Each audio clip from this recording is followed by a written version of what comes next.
Welcome student, welcome to our channel the career Guru academy. চলো আজকে আমরা এসেছি আবার নতুন একটা টপিক নিয়ে, ক্লজ। তাহলে আমরা দেখতে পাচ্ছি যে ক্লজ আগের দিনে আমরা করেছিলাম ফ্রেজ, ঠিক ফ্রেজের সঙ্গেই একটু আলাদা। হ্যাঁ, কি ছিল আগে? ক্লজে ছিল, ফ্রেজে ছিল তোমার যে a group of words without a finite verb, কিন্তু এখানে কি আছে?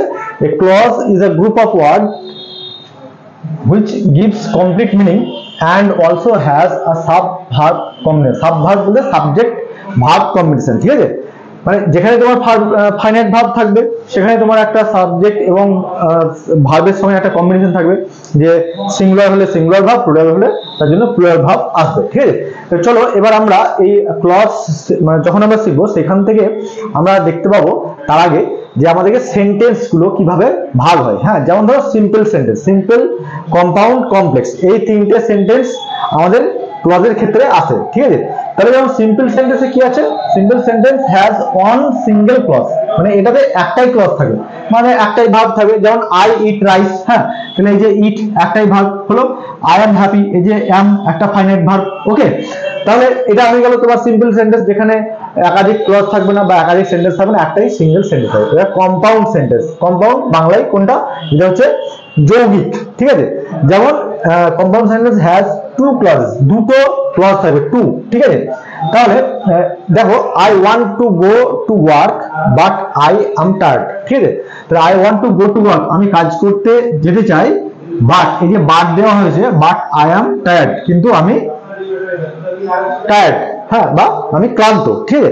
তাহলে এই যে দুটো, এটা একটা সেন্টেন্স, হ্যাঁ, এটা একটা সেন্টেন্স, আর আই এম টায়ার্ড, ঠিক আছে, এটা একটা সেন্টেন্স। তাহলে একে আমরা যোগ করলাম এই যে বাট কনজাংশন দিয়ে, ঠিক আছে?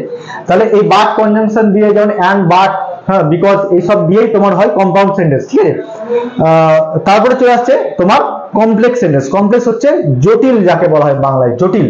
বাংলা ব্যাকরণের ক্ষেত্রে এগুলো আসে, হ্যাঁ, যে জটিল বাক্য, একটা বাক্য দিয়ে দেবে, দিয়ে বলবে আইডেন্টিফাই দা সেন্টেন্স, সেটা জটিল বাক্য না যৌগিক বাক্য, তা আমরা সেই জিনিসটা এটা আর কি। তা ধরো complex sentence has one main clause, একটা মেন ক্লজ থাকবে, ঠিক আছে? And one or more subordinate clause, ঠিক আছে, তার মধ্যে থাকবে। যেমন we return when the sunset, আমরা ফিরে এলাম, ঠিক আছে, এটা হচ্ছে মেন ক্লজ, হ্যাঁ। আর হোয়েন দ্য সানসেট, যখন সূর্য অস্ত গেছে, ঠিক আছে?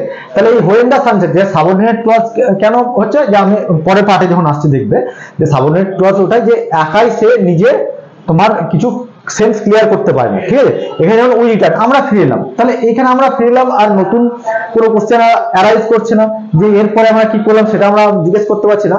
কিন্তু যখন আমি বলছি হোয়েন দ্য সানসেট, যখন সূর্য অস্ত গেল, তাহলে যখন সূর্য অস্ত গেল তারপরে আমরা কি করলাম, সেটা তো আমার একটা কোশ্চেন, তাহলে তার জন্যই এ হচ্ছে মানে তোমার ডিপেন্ডেন্ট বা সাবঅর্ডিনেট ক্লজ। ওকে, এবার দেখো টাইপস অফ ক্লজ। তাহলে ক্লজকে আমরা কত ভাগে ভাগ করছি? মেন দুটো পার্ট, একটা হচ্ছে তোমার ইন্ডিপেন্ডেন্ট ক্লজ আর একটা হচ্ছে ডিপেন্ডেন্ট ক্লজ, ঠিক আছে? তাহলে ইন্ডিপেন্ডেন্ট ক্লজকে আমরা বিভিন্ন নামে জানি, যেমন ইন্ডিপেন্ডেন্ট ক্লজকে বলা হয় মেন ক্লজ, প্রিন্সিপাল ক্লজ, ঠিক আছে?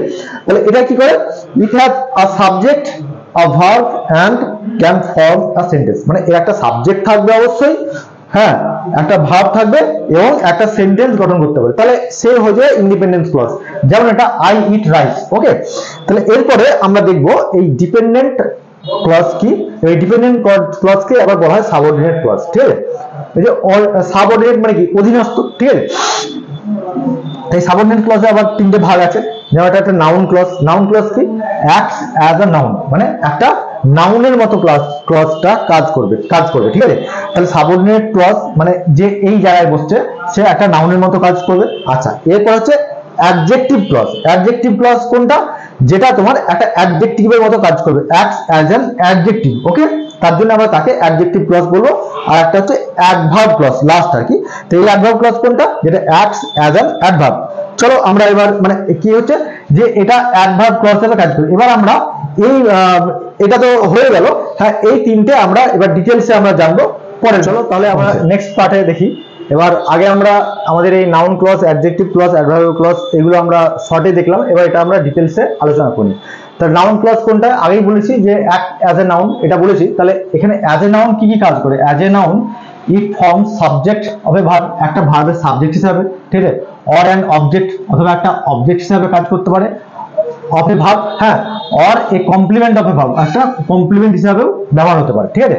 তাহলে একটা এক্সাম্পল দেখি, I believe that I will pass the exam, মানে আমি বিশ্বাস করি যে আমি এক্সামে পাস করবো, ঠিক আছে। তাহলে এইখানে একটা কথা বলে দিই যে নাউন ক্লজ বার করার, যেটা যেমন আমরা ফ্রেজে বলেছিলাম যে হোয়াট দিয়ে কোশ্চেন করলে নাউন ক্লজ চলে আসবে, নাউন ফ্রেজ চলে আসবে, ঠিক আছে, তেমনি ঠিক এখানে এই হোয়াট আই বিলিভ, এই যে হোয়াট দিয়ে আমি কোশ্চেন করছি, ঠিক আছে।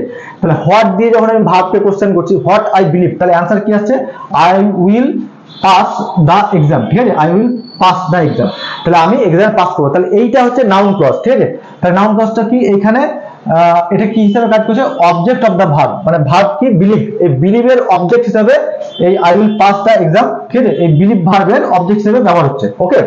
তারপরে দেখো adjective clause, adjective clause, adjective আগে বলেছি অ্যাক্টস অ্যাজ অ্যান অ্যাডজেক্টিভ, তাহলে এখানে কি করছে, ইট কোয়ালিফাইজ, অ্যাডজেক্টিভ হিসেবে কি কোয়ালিফাই করছে, a noun or a pronoun before it, হ্যাঁ। তাহলে অ্যাডজেক্টিভ একটা নাউন বা প্রোনাউনের আগেই বসবে, ঠিক আছে।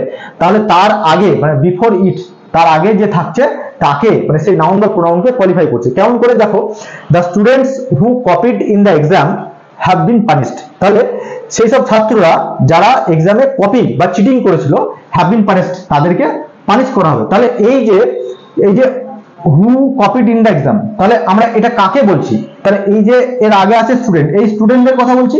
তাহলে এই স্টুডেন্ট যারা এক্সামে চিটিং করেছিল বা কপি করেছিল, তাহলে এইটা হচ্ছে অ্যাডজেক্টিভ ক্লজ, তাহলে এদেরকে আমরা পানিশ করব, ঠিক আছে। তাহলে এইখানে এটা অ্যাডজেক্টিভ হিসেবে ব্যবহার হলো। এরপর দেখো ওই হু, হুম এন্ড হুজ, এইগুলো ইউজ ফর পারসন, পারসনের ক্ষেত্রে এগুলো ব্যবহার হবে। আর হুইচ, দ্যাট, হ্যাঁ, ইউজ ফর থিংস, মানে যেগুলো ইনঅ্যানিমেট বা নির্জীব বস্তু, তাদের ক্ষেত্রে এই হুইচ, দ্যাট ব্যবহার হবে, ওকে। এবার লাস্টে চলে আসছি অ্যাডভার্বিয়াল ক্লজ, ঠিক আছে। অ্যাডভার্বিয়াল ক্লজে কি আছে, যে এটা ওই আগে বলেছি অ্যাডভার্বের মতো কাজ করে, অ্যাডভার্ব কাকে মডিফাই করে, আগে আমরা ক্লাসে দেখেছি, তোমাদের ওই ভার্বের অ্যাডভার্বের ক্লাসটা দেখে নেবে, আমাদের ভিডিও লিংক আছে ওখানে, হ্যাঁ, সেখানে দেখে নেবে যে অ্যাডভার্ব কাকে মডিফাই করছে, একটা ভার্বকে করে, একটা অ্যাডভার্বকে করে, অথবা একটা অ্যাডজেক্টিভকে করে, ঠিক আছে।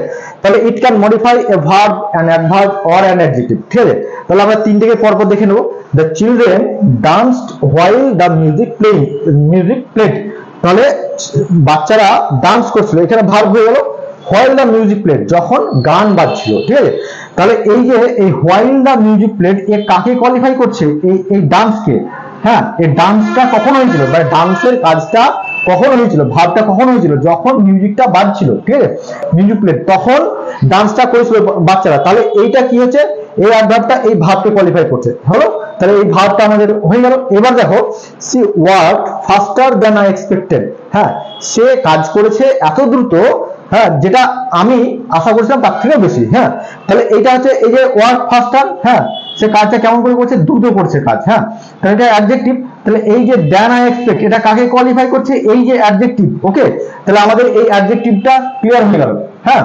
এরপর দেখো, he run fast as to catch the train, হ্যাঁ, সে দ্রুত দৌড়াচ্ছে ট্রেন ধরার জন্য। তাহলে এইখানে এই ফাস্ট কি, এই ফাস্ট হচ্ছে অ্যাডভার্ব, হ্যাঁ। তাহলে as to catch the train, এই ক্যাচ দ্য ট্রেন, হ্যাঁ, কিসের জন্য, যে এই যে দৌড়াচ্ছে কেন, তার কারণটা এখানে বলেছে। তাহলে এই যে অ্যাডভার্ব, এই অ্যাডভার্বকে এই as to catch the train, এই অ্যাডভার্বকে কোয়ালিফাই করছে, ঠিক আছে।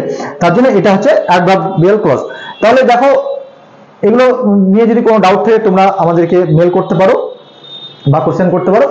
আর আমাদের ভিডিও যদি ভালো লাগে তাহলে অবশ্যই আমাদের চ্যানেলে একটা লাইক এবং একটা সাবস্ক্রিপশন করে নিও। আর আমাদের সঙ্গে থেকো, বাই, ভালো থেকো।